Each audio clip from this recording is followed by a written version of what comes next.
அன்புடையீர். சுதந்திர இந்தியாவின் தொடக்கம் விவசாயமோ புராதனமானது, தொழில்களோ கருமன் பட்டறைக்குள்ளேயே அடக்கம். சாலைகள் இல்லை, மின் இணைப்புகள் இல்லை, கல்வி கூடங்கள் இல்லை. இல்லை என்பதனை இல்லாத ஆக்கிட ஒரு செயல் வீரன் தமிழகத்திலே தோன்றியது நமது புண்ணியம்.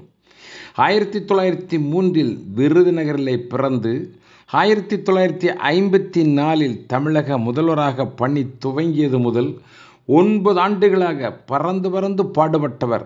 அவர் கால்படாத ஊரே தமிழகத்தில் இல்லை என உழைத்தவர். விவசாயமும் தொழிலும் விஷயுறும் பந்தினைப் போல மேலோங்கி வளர்ந்தது. ஆழியாறு, பரம்பிக்குளம், மணிமுத்தாறு, வைகை, சாத்தனூர், மேட்டூர், பவானி, காவிரி டெல்டா திட்டங்கள் என்று நீர்ப்பாசனமும் விவசாயம் வளம் பெற்றன. சர்க்கரை ஆலை, சிமெண்ட் ஆலை, மேட்டூர் காகித ஆலை, நெய்வேலி நிலக்கரி ஆலை, ஆவடி ரயில்வே, நிலக்கரி கச்சா ஃபில்ம் ஆலை, என்றும் நினைவிலே இருக்கிற திருச்சி பெல் ஆலை. இது ஒரு பொற்கால ஆட்சி என்று மக்கள் மனதார பாராட்டினார்கள். வேற்றவரும் போற்றினர். சீருக்கு நாயகனாய், சிந்தனையின் ஒளிரும் சுடராய், இருண்ட தமிழ்நாடு அரசியல் வானில் இளங்கன் தோன்றிய வெண்ணிலவாய் மக்கள் கண்டு மகிழ்வுற்றார்கள். 2000-3000 ஆண்டுகளாக சேர சோழ பாண்டியர் ஆட்சி காலத்தில் நிகழாத அற்புதங்களை எல்லாம் காமராஜர் ஆட்சி காலத்திலே நிகழ்ந்திருக்கிறது என்று தந்தை பெரியாரும் மனமுவந்து பாராட்டினார். தீயன நாடார் என்றும் சிறுமிகள் நாடார், வாழ்வில் மாயங்கள் நாடார், வெத்து மந்திரமும் நாடார் என்று கண்ணதாசனும் புகழ் பாக்களை பாடினார். இந்த அதிசயம் எப்படி நடந்தது? ஆழ்கடல், அதில் சிறு துளிகளை பட்டியல் போட்டு பார்ப்போம். அந்த மாமனிதன் இவ்வளவு புகழ் பெறுவதற்கு என்ன காரணம் என்பதை பரிசீலிப்போம். அதன் மூலம் சில பாடங்களை நாமும் கற்போம். 1955 பெரும் மழை. ராமநாதபுரம் கிழக்கு கடலோர கிராமங்கள் வெள்ளத்தால் மூழ்கிய நிலையிலும் கிராமமாக அந்த மக்கள் சேவகன் வேட்டியை மடித்து கட்டிக்கொண்டு இடுப்பளவு நீரிலே சாரக்கயிற்றை பிடித்து கொண்டு மறுகரைக்கு மின்னல் வேக பயணமாக சென்று நிவாரணப் பணிகளை முடக்கிவிட்டார். பசித்தவனுக்கு சோறு, வீடிழந்தவனுக்கு நிவாரண நிதி, உறவினரை பறிகொடுத்தவனுக்கு வழிகிற கண்ணீரை தன் கரங்களால் துடைத்து விட்டார். அந்த பாசக்கரங்கள் காமராஜருடைய மனித நேயம் மாநிலமே வியந்து போற்றியது. அரசியலுடைய எதிரியான அண்ணாவும் கூட சொல்லுகிறார், எமது முதலமைச்சர் ஏழைகளின் கண்ணீர் துடைக்க இதோ களம் புகுந்து விட்டார். கோட்டையிலே அமர்ந்து உத்தரவு போடுபவர் அல்ல, இறைவனின் சோதனை என்று பேசி நொண்டி காரணங்களை காட்டி வாளாய் இருப்பவரும் அல்ல. அவர் ஒரு கரும வீரர், செயல் தலைவர். அண்ணாவின் பாராட்டுதலுக்கு மேல் மற்றவனுடைய அங்கீகாரம் தேவையா? அவசியமில்லை. ஒரு மனம், ஒன்றே எண்ணம், ஊருக்கே வாழுகிற வாழ்வு என வாழ்ந்து காட்டியவர்தான் பெருந்தலைவர் அவர்கள். ஒரு முறை பொறிகடலை வியாபாரிகளும் அப்பள உற்பத்தியாளர்களும் ஒரு மகஜரோடு தலைவரை காண வந்தார்கள். ஐயா, 2% விற்பனை வரி இருந்தது, இப்பொழுது 6% உயர்த்தியிருக்கிறார்கள். எங்கள் வியாபாரமும் எங்கள் வாழ்வும் அதோ கதிதான் என்றார்கள். அந்த கருணையாளன் வியாபாரிகளுடைய கரங்களை பிடித்து ஆறுதல் சொன்னார். அமைச்சரையும் அதிகாரிகளையும் கடிந்து இயந்திர கதியில் முடிவுகளை எடுக்கக்கூடாது என உத்தரவிட்டார். அவருடைய வாழ்நிலைமை கணக்கில் எடுத்துக்கொண்டுதான் அவரிடத்தில் வரியே நிர்ணயம் செய்ய வேண்டும் என்று வழிகாட்டினார். பாரத தேசம் பட்டினி ஒளிந்து பாரினில் உயர பறக்கும் நாள்தான் உண்மையான விடுதலை நாள் என்றவர்தான் ஏழையின் தோழர் காமராஜ் அவர்கள். ஒரு செல்வந்தர் மருத்துவக் கல்லூரி துவங்க அனுமதி வேண்டும் என்று கேட்கிறார். நிதி உதவியும் கேட்கிறார். அவர் ஒரு 20 லட்சம் போடுவாராம். அரசு 80 லட்சம் கொடுத்தால் மருத்துவக் கல்லூரி துவங்கி ஏராளமான மருத்துவர்களை உருவாக்கி ஒவ்வொரு ஊருக்கும் ஒரு மருத்துவரை அனுப்பி மக்கள் சேவை செய்ய வைப்பதுதான் என்னுடைய வாழ்வியல் கடமை என்று சொல்லுகிறார். எவ்வளவு தந்திரமாக ஒரு ஆலோசனை முன்வைக்கிறார் பாருங்கள். இத்தகைய தந்திர பேச்சு முகஸ்துதியும் அவரது கூர்மையான கண்களை ஒரு காலம் பாதித்ததில்லை. ஒரே வரியிலே பதில் வந்தது. அரசு 80 லட்சம், நீங்கள் 20 லட்சமா? 80 லட்சம் போடுகிற அரசால் அந்த 20 லட்சம் போடவா முடியாது? தனியார் கல்லூரி உங்கள் திட்டம் புரிகிறது, நீங்கள் போகலாம் என்று அனுப்பி வைத்தார். அடுத்த மாதமே தஞ்சையில் ஒரு புதிய கல்லூரிக்கான அடிக்கல் நாட்டு விழா நடைபெற்றது. நேர்மையின் நெஞ்சமாய், நீதியின் குன்றாய், நியாயம் தவறாத புதிய பாரத சிற்பியாய் உழைத்தவர்தான் அந்த நேருவின் வாரிசு. எல்லோருக்கும் இலவச கல்வி, மதிய உணவு என்கின்ற திட்டத்தை கொண்டு வந்த பொழுது அதிகாரிகளும் திட்டக்குழுவினரும் ஐயா இது இயலாத காரியம், ஏராளமான பொருள் செலவு, நம்முடைய பட்ஜெட் தாங்காது என்றார்கள். அவர் சொன்னார், முடியாது என்று சொல்வதற்காக உங்களை நான் இங்கே வைத்திருக்கிறேன். நீங்கள் திறமையானவர்கள், திட்டங்களை தீட்டுங்கள், உங்களால் முடியும், நான் நம்புகிறேன் என்று அவரை தட்டி கொடுத்து அந்த சாதனை செய்து காட்டினார். அவர் கல்லாமதனை கருவறுத்தவன், இல்லாமதனை இல்லாதாக்கியவன், நல்லோர் இதயம் நாடும் நாயகனாய் திட்டங்களை செயல்படுத்துவதில் முனைந்து நின்றார். ஆட்சிப்பணி அதிகாரி ஒருவரை தொலைபேசியிலே தொடர்பு கொண்டார். அங்கு தொலைபேசி எடுத்தவர் அதிகாரியின் உதவியாளர்.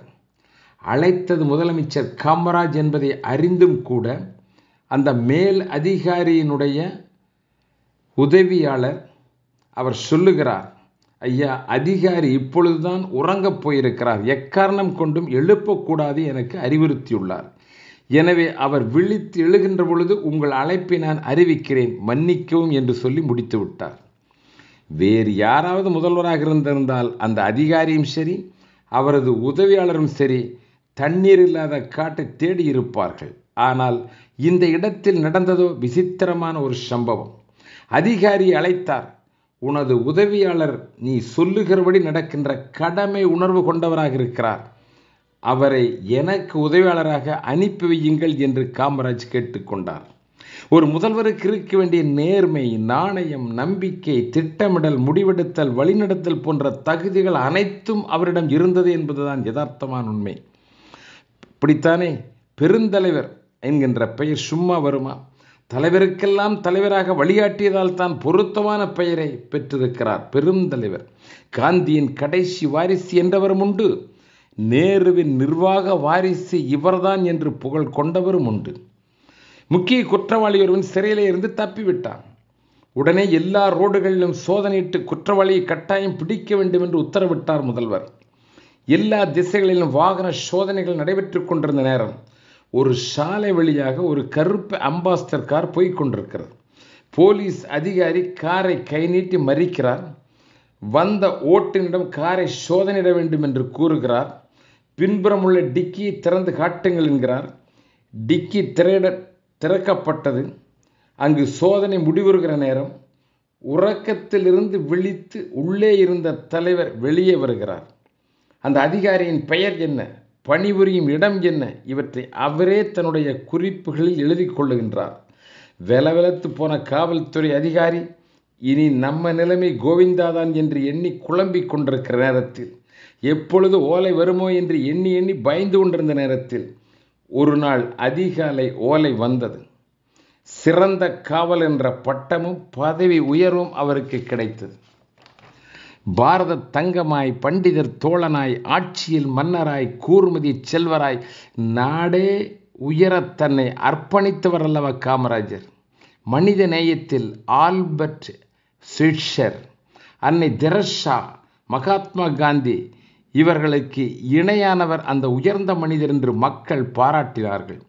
மக்களின் வறுமையை ஒழித்து அவர்தம் வருத்தத்தை தீர்ப்பதுதான் தம்முடைய வாழ்வில் முதல் கடமை என்று கொண்டிருந்தவர்தான் அருமை தலைவர் காமராஜ் அவர்கள். இப்பொழுது காலனாவிற்கு காமராஜர் கண்ணளவு புலி கிடைக்கிறது. புலி கிடைக்கிறது.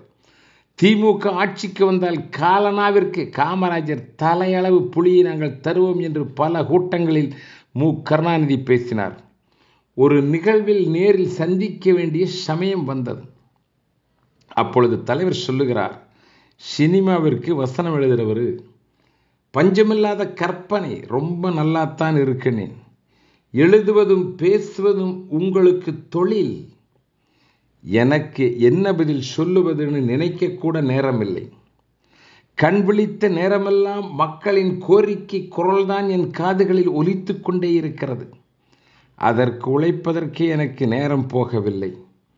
ஆளும் கட்சி தலைவரும் எதிர்க்கட்சியின் தலைவரும் அன்றைய அரசியலில் இப்படித்தான் நாகரிகமான கருத்துக்களை பரிமாறிக்கொண்டார்கள்.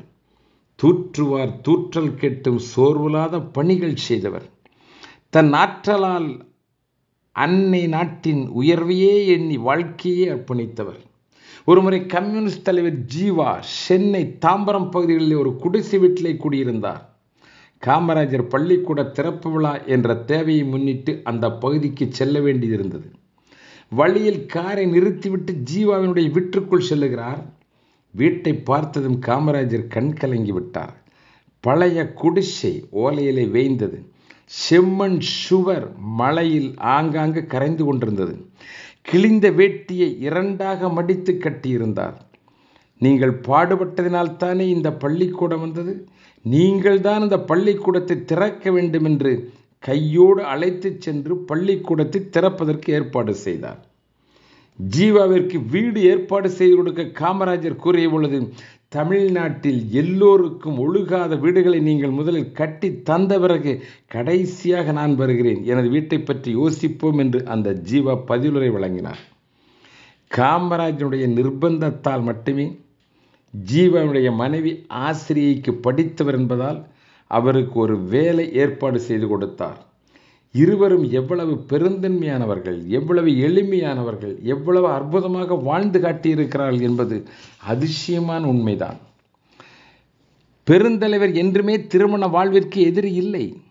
சுதந்திர போராட்டமும் தேசபக்தியும் வெறியென விண்முட்ட உயர்ந்து நின்ற காலம். இந்தியாவிற்கு சுதந்திரம் கிடைக்கும் வரை திருமணம் செய்வதில்லை என்று அவர் சபதம் எடுத்திருந்தார். ஒருமுறை இங்கிலாந்து ராணி எலிசபெத்தை முதல்வராக இருந்த காமராஜர் வரவேற்கிறார். நீங்கள் ஏன் திருமணம் செய்து கொள்ளவில்லை என்று ராணி கேட்க, என் நாட்டில் ஏராளமான பெண்கள் வசதியின்றி வாழ்ந்து கொண்டிருக்கிறார்கள், அந்த சகோதரிகளுடைய திருமணம் எல்லாம் முதலில் நடக்கட்டும் என்று பதிலுரை தந்தார். விடுதலை வேண்டி 9 ஆண்டுகள் சிறை வாழ்க்கையிலே கிடந்தவருக்கு திருமண உணர்வு எப்படி வரும்? தேசபக்தியை மீறுமாது? ஆனாலும் இதில் கடைசி வரை தன் மகனை மனக்கோலத்தில் பார்க்க முடியாத வருத்தம் அவருடைய அம்மா சிவகாமி அம்மையாருக்கு இருந்தது. பருவமும் காதல் இன்ப பாசமும் மறந்து நின்றதினாலே தான் புகழ் உச்சியை தொட்டார் அந்த புனிதர் என்பதுதான் உண்மை. எல்லா கவர்மெண்ட் ஆர்டர்களையும் மக்களினுடைய நலனை மையமாக வைத்துத்தான் இருக்க வேண்டும். மக்களுக்கானதுதான் ஜியோ, ஜியோவுக்காக மக்களை மாற்ற முடியாது. அவருக்கு சொந்தமாக கார் இல்லை, வீடு இல்லை. அரசு தந்த வீட்டை உபயோகிக்கவும் அவர் விரும்பவில்லை. வாடகை வீட்டிலேயே இறக்கும் வரை தங்கியிருந்தார். தன்னலமற்ற தலைவராக வாழ்ந்து காட்டினார். நமது ஊர் பழைய பாஷையிலே சொன்னால் பிழைக்க தெரியாதவராக வாழ்ந்துள்ளார். நாடெங்கும் அவருக்கு நடுத்தெருவுகளிலே சிலைகள் வைக்கப்படவில்லை. ஆனால் நல்ல உள்ளம் உள்ளவர்களின் மனதிலே கோயில் கொண்ட இறைவனாக அவர் குடியிருந்து வருகிறார். என்றாலும் விமர்சனங்களையும் எதிர்நோக்கித்தான் அரசியல் களத்தில் வெற்றியாளனாக சூடினார். பாலுக்கும் களங்கம் சொல்லும் பாவிகள் உனக்கும் சொன்னார். நாளுக்கும் வளைந்து கொடுக்கும் குள்ள நரிகளே உன்னை பழித்தார்கள். பழி சொற்கள் உன் பாதையை மாற்றவில்லை. உன் தேச பக்தியில் எந்த கேரளையும் உருவாக்கவில்லை. நாக்கு நீண்டவர் தாக்குகின்ற வேளையிலும் போக்குமாறிட பொறுமையுடன் பசிவடர்ந்த தமிழ் மண்ணில் தொழில் வளர்த்தவர். ஆன்றவிந்தடங்கிய அறிவு நூற்றாய் அன்பு நிறை வள்ளலாய் அன்னை நாடுயர தன்னையே தானம் செய்தவர். நம் உயிர் இருக்கும் வரை நன்றி மறவாது அவருடைய நினைவை என்றென்றும் போற்றுவோம். வணக்கம்.